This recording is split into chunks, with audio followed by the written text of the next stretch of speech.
Muchas gracias. Muchas gracias a todos. Muchas gracias. Vamos por partes. Gracias. Gracias. Muchas gracias. Muchas gracias. Vamos por partes. Primer dato. En Colombia hay entre personas que viven en la miseria y personas que viven en la pobreza. ¿Te puedo pedir un favor? ¿Lo podemos hacer ahora? ¿Ahora? Gracias. Perdón, retomo. Empecemos por los datos concretos. Este país tiene un 28% de personas que viven en pobreza y un 8.6% de personas que viven en la miseria. Eso suman 36.6% de colombianos que viven bajo la línea de miseria. Eso es casi 4 de cada 10, casi 2 de cada 5. En términos absolutos son 18 millones de colombianos que viven en pobreza. Esos 18 millones de colombianos nos representan un deber ético, un deber político y un deber económico. Es un deber ético porque cada uno de esos pobres es una bofetada, es una cachetada en nuestra cara que nos recuerda que esta es una sociedad que todavía tiene muchísimo trabajo por hacer. Es un deber político porque en los más pobres es donde pelecha, donde crece el populismo, la izquierda radical y ese discurso antidemocrático de las FARC. Por razones obvias, es gente que no le debe nada ni a la economía de libre mercado ni al sistema democrático. Y hay una razón de carácter económico. La razón de carácter económico tiene que ver directamente con el hecho de que cada vez que sacamos a un pobre de la pobreza y lo llevamos a ser parte de la economía, generamos un gana-gana. El gran desafío que tenemos en Colombia está ahí, en esos 18 millones de pobres, en construir para ellos una solución que les permita salir de manera permanente de la pobreza. Esa solución no es el socialismo. El socialismo fracasó en la historia y fracasa de manera comparada. Fracasó en la Unión Soviética, en los países de la cortina de hierro, fracasó en China, fracasó en Vietnam, fracasa hoy en Corea del Norte, fracasa en Cuba y fracasa de manera clamorosa, de manera estruendosa en la Venezuela que está en nuestra frontera. Siempre que tengo amigos de carácter socialista les digo, no tengamos esta discusión filosófico-política. Estoy dispuesto a admitir que usted tiene el mismo objetivo que yo, sacar a los pobres de la pobreza, pero veamos cómo se hace eso en términos prácticos. Y lo que usted tiene que hacer para verificar que su propuesta es incorrecta es hablar con cualquiera de los centenares de miles de venezolanos que están sufriendo hambre y represión en el hermano país. Esa discusión está resuelta. El modelo es distinto. El modelo es un modelo de capitalismo popular, un modelo que genere riqueza, un modelo que cree empleo y un modelo que focalice para todos los efectos la acción del Estado en los más pobres. Aquí tengo un matiz con lo que ha planteado Sami Asud, que no deja de ser importante. Al final, lo que supera la pobreza es el crecimiento económico. Esa apuesta sí tenemos que hacerla por esa vía. Estoy de acuerdo en que el crecimiento per se no mejora las cifras de desigualdad, no necesariamente las mejora, pero lo que sí es verdad es que si no hay crecimiento no hay superación de la pobreza, y que la primera tarea de una sociedad como la colombiana es la superación de la pobreza y después la de disminuir las diferencias y la desigualdad. Ahí es donde tenemos que concentrarnos. ¿Cómo se hace? ¿De qué manera se hace? El primero de los problemas que enfrenta hoy un colombiano que quiere crear riqueza es la inestabilidad en las reglas de juego y el cambio de las reglas tributarias. Es permanente. Solamente ustedes piensen que en los últimos 6 años ha habido 3 reformas tributarias. La última reforma tributaria le subió la carga fiscal a los más pobres de un día para otro. De un día para otro, en 24 horas, un 19%, porque los 3 puntos del IVA sobre los 16 que se estaban pagando son un 19%, y esa es la carga tributaria de los más pobres en Colombia. Además, es verdad que la carga tributaria de las empresas en Colombia ya no es para nada competitiva. Colombia está dentro de los 7 países con mayor carga tributaria real en el mundo. Y no tenemos una economía suficientemente fuerte como para soportar esa carga tributaria. De manera que tenemos que tomar unas decisiones de fondo: estabilidad en las reglas de juego y disminución de la carga impositiva. Eso resulta indispensable, empezando por la disminución del IVA. Y ustedes me dirán, no es posible hacer una disminución del IVA si usted al mismo tiempo no reemplaza esos ingresos, porque si no aumenta el déficit fiscal. Eso solamente es parcialmente cierto. Solamente piensen en lo siguiente: Reficar tuvo sobrecostos por alrededor de 4.000 millones de dólares. Esos son 12 billones de pesos. 12 billones de pesos. 12 billones de pesos son una reforma tributaria y media de IVA. Cada punto del IVA genera para la economía colombiana alrededor de 2.7 billones de pesos. Hagan el cálculo: 3 puntos son entre 8.1 y 8.2 billones, y si vamos a llegar a los 12 billones de sobrecostos de Reficar, estamos hablando de una reforma tributaria y media. Lo que estoy diciendo es que solamente en el compromiso de la lucha contra la corrupción, el Estado colombiano se podría haber ahorrado una reforma tributaria. Segundo elemento que resulta también determinante en este ejercicio: el grueso de la contratación pública en Colombia hoy es contratación directa, contratación a dedo. Tengan estas cifras entre la cabeza. En el plano nacional, si usted incluye gobierno central, departamentos y municipios, el 70% es contratación directa. De manera que no hay posibilidad de acceder a mejores precios y a mejores condiciones por vía de la competencia de un concurso o una licitación.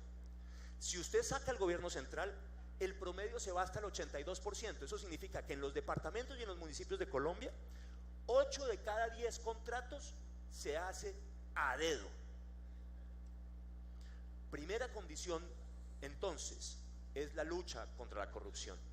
La segunda condición tiene que ver necesariamente con la austeridad en el gasto público. Ustedes piensen en los siguientes ejemplos, que además son una combinación entre corrupción y derroche. Market Medios, la compañía de Roberto Prieto, íntimo amigo personal del presidente Santos, su gerente de campaña, recibió al menos, es lo que llevamos contados, 66 contratos a dedo por el gobierno del presidente Santos, por un valor de 84.650 millones de pesos.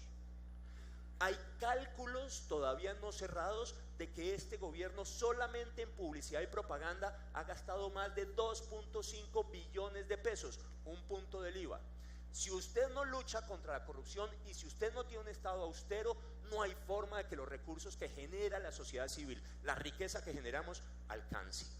Luego, hay que buscar estabilidad en las reglas de juego y disminución de los impuestos, trayendo en paralelo una lucha permanente contra la corrupción y una política de austeridad fiscal. El presidente Santos se precia de haber creado más de 19.000 empleados. Él dijo 25, pero las cifras que nosotros tenemos son algo más de 19.000. Nos faltan los contratos de tercería, o sea, en nómina 19.000. Por contratación indirecta todavía no sabemos, 19.000 nuevos cargos públicos. Ustedes ven en algún lado los beneficios que tiene la sociedad, mejor cobertura o mejor calidad de los servicios de esos 19.000 empleados. Por ningún lado. Tenemos entonces que insistir en ese punto. Segundo elemento, el tema laboral. La pobreza en Colombia es básicamente rural, de la informalidad y de las mujeres.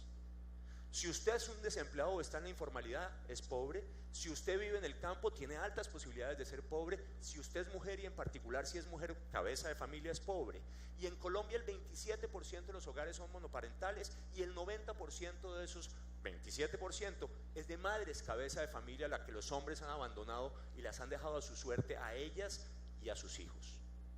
Tenemos que trabajar ahí, en la generación de empleo formal, porque la informalidad tiene un costo excesivo para la economía. Tenemos que generar empleo y por tanto la apuesta tiene que ser que la disminución de impuestos que no son de IVA esté ligado a la generación de empleo. Y me parece, presidente, que aquí tenemos que hacer una discusión al final que puede resultar interesante. La propuesta es: o mejoramos los salarios o creamos más empleos. ¿Podemos hacer una combinación de ambas? ¿Qué resulta mejor para la economía? ¿Cómo lo combinamos? Yo no estoy seguro todavía, pero lo que sí es claro es que una persona con empleo formal en Colombia supera la pobreza. Y ese es un dato que es relevante. ¿Y quién genera el empleo en Colombia? El 95% del empleo en Colombia es del sector privado, solamente el 5% es del sector público.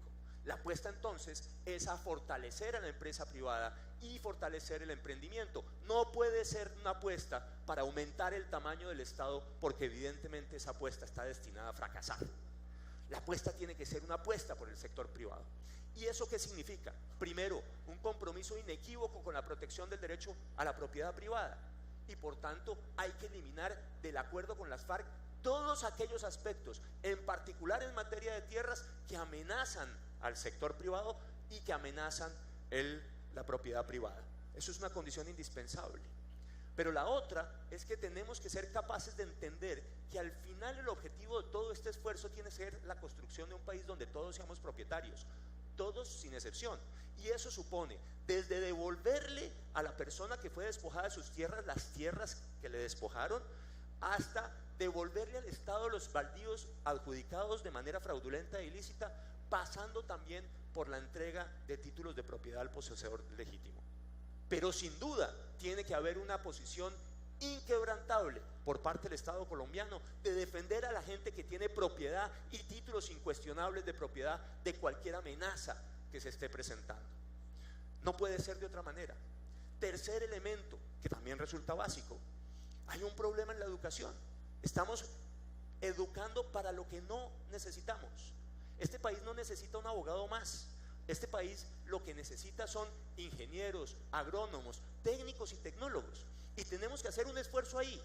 ¿Por qué no premiamos en el Ser Pilo Paga un ejercicio en virtud del cual la beca termina siendo completa para aquellas profesiones y oficios que demanda la sociedad, y solamente becas parciales para los que escojan otra?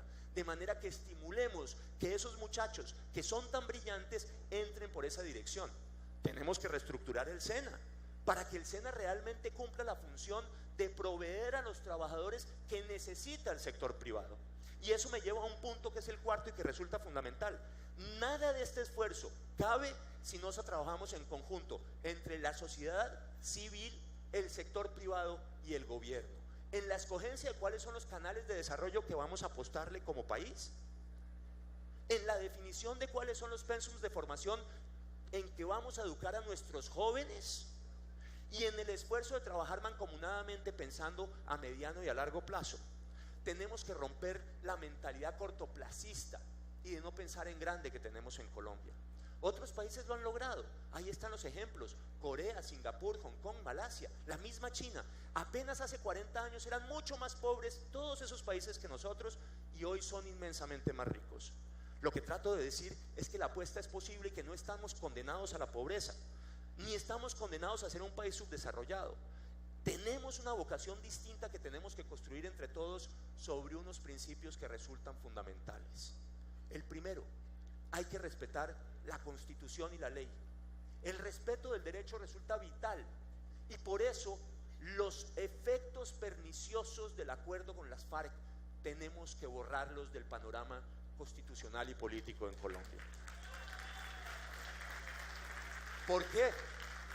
Porque si está bien que nosotros pensemos en soluciones extraordinarias para que esos 9.000 bandidos dejen de matar, no es menos cierto que lo que resulta inaceptable es que se viole el principio de igualdad frente a la ley y se termine premiando, como se premia en ese acuerdo, a unos señores que tienen por único mérito haber asesinado, secuestrado, violado, dedicado al narcotráfico, puesto minas, quiebrapatas, bombas terroristas durante 52 años.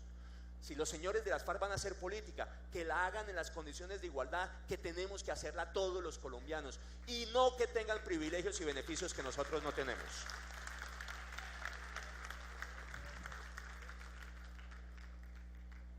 Y en esa dirección hay que sacar de la Constitución Política de Colombia el acuerdo con las FARC. Yo no conozco otro antecedente en que el acuerdo entre un grupo insurgente y un gobierno termine de texto constitucional. Hay que acabar que el cogobierno de las FARC, hoy las FARC cogobiernan porque ellas aprueban todos los proyectos de ley y de decreto que expide el presidente de la República para la implementación de los acuerdos, y hay que eliminar todas las ventajas, prerrogativas y beneficios que se le dan a las FARC en ese acuerdo, que el ciudadano que nunca ha delinquido no tiene. En Colombia, hacia futuro, tenemos que enviar un mensaje clarísimo: nunca más en Colombia aquello que ha implementado el presidente Santos de que ser pillo paga. Y termino de la siguiente manera: Colombia tiene que tener una mano solidaria con los más pobres, una mano solidaria con esos 18 millones de habitantes que nos representan un reto y un desafío para todos. Y hay que tener un puño de hierro para combatir criminales, corruptos y violentos. Pero eso no se puede hacer desde Bogotá y con la visión de la bogotaneidad. Este es un país de regiones y cada región tiene una manera de hablar, una forma de comer, de divertirse, una cultura, unas necesidades y unos problemas que son únicos y propios, y por tanto lo que el gobierno central tiene que hacer, y a eso me comprometo, es a trabajar con las regiones para encontrar con ellas la identificación de sus problemas y la solución de sus necesidades.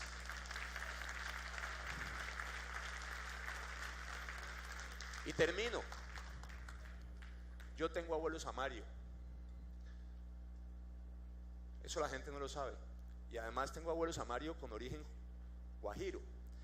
Y me da pena decirlo porque cuando me pongo bravo me van a decir se le salió el guajiro. Y entonces prefiero no contarlo, pero es verdad. Tengo abuelo samario con origen guajiro. ¿Está bien que se le salga el guajiro?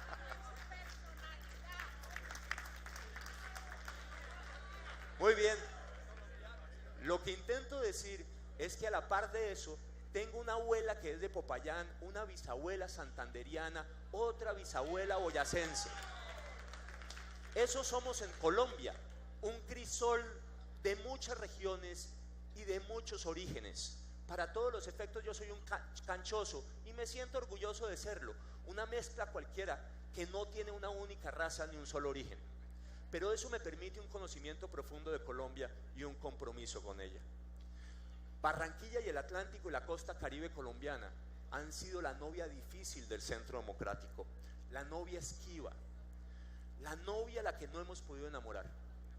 Los invito a ustedes hoy en Barranquilla a que todos unidos en el centro democrático nos pongamos en la tarea de enamorar al Caribe, al Atlántico y a Barranquilla para ganar las elecciones del 2018.